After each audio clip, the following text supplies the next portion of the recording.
Hello, Aquarius, Sun, Moon, Rising, and Venus signs. Kamusta kayo? Sana po ay nasa mabuti kayong kalagayan. Welcome back po sa Star Tarot.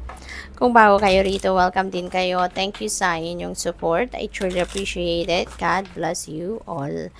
Una mensahe po ninyo ay Chariot energy. Ayan, so this is moving on energy. Okay? This is heading towards a new direction sa buhay ninyo. Meron kayo ditong pinagtagumpayan, no? Nanggagaling kayo dito sa triumph, sa success. At ngayon parang you are going to be very focused and determined, no? As you head towards a new direction sa buhay ninyo, mas mataas dito ngayon yung inyong energy level, mataas dito yung excitement level, mataas yung confidence and assertiveness ninyo sa ngayon, no? Kaya kung saan man kayo papunta, this is you're going to be full of excitement. So we have 3 of Cups. May celebration kayo, Aquarius. It's either kayo yung kayo yung a-attend sa isang celebration, mga birthday siguro, anniversary, mansary, or baka meron mga achievement, accomplishments ang kung sino man at kayo may imbitahan sa celebration, or baka kayo mismo ang mag-host ng mga party na to, mga celebrations na ito, no? Social gatherings, no? Maaring yun din ang pupuntahan ninyo, or baka kayo yung mag-host ng gathering na to, pwede rin na ganun, or baka meron pagkikita-kita dito siguro ng mga magkakaibigan, ano? Baka meron kayong reunion, or baka you bump into a bunch of friends lang, kunyari sa mall, sa grocery, mga ganon. At baka ano lang ito, pagtitipon, no? Maybe mga simpleng pag-uusap-usap over coffee, maaaring ganon ang ganap dyan. What else? We have Ace of Cups in reverse. Ayan. So, ang iba sa inyo dito, no? Merong emotional disappointments, no? Maaaring meron kayong hindi pagkakaintindihan with your person, or baka hindi pagkakaintindihan with friends, at meron ditong relationship na mag-e-end, no? Or baka meron ng tinapos kayo na relationship.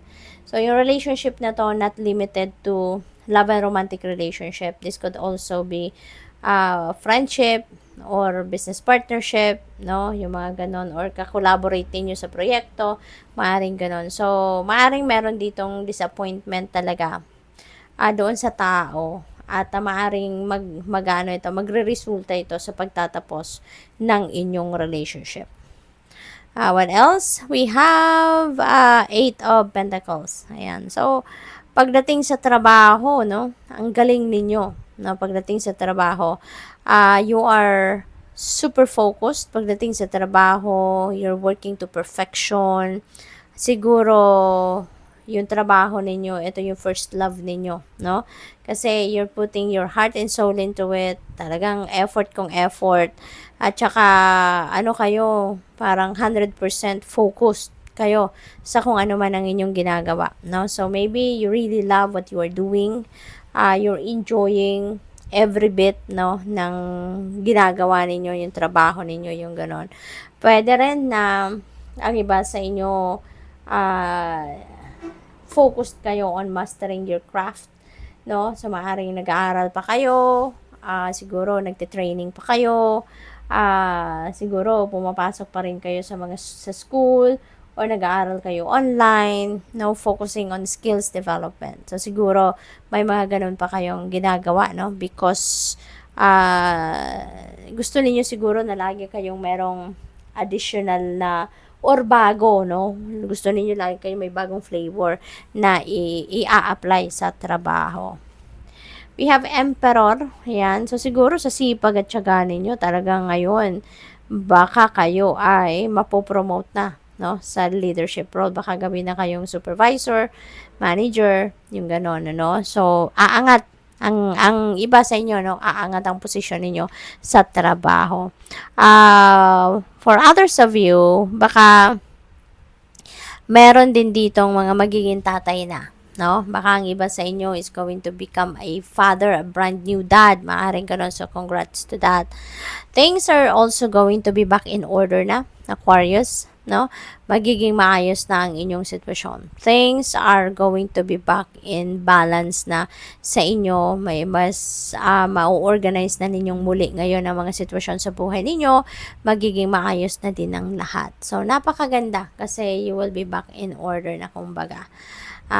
Two of Cups. Ayan. So, merong mga partnerships, no? May mga bagong friendship siguro. Kung mayroon mga magi-end na friendship or magi-end na romantic relationship dito, meron din magsisimula, no? Meron ding mabubuong bagong relationship. Yan ang napipick up ko dito. Or possible din, no? Possible din for some of you, Aquarius, no? Na merong mga meron dito mga relationships, no?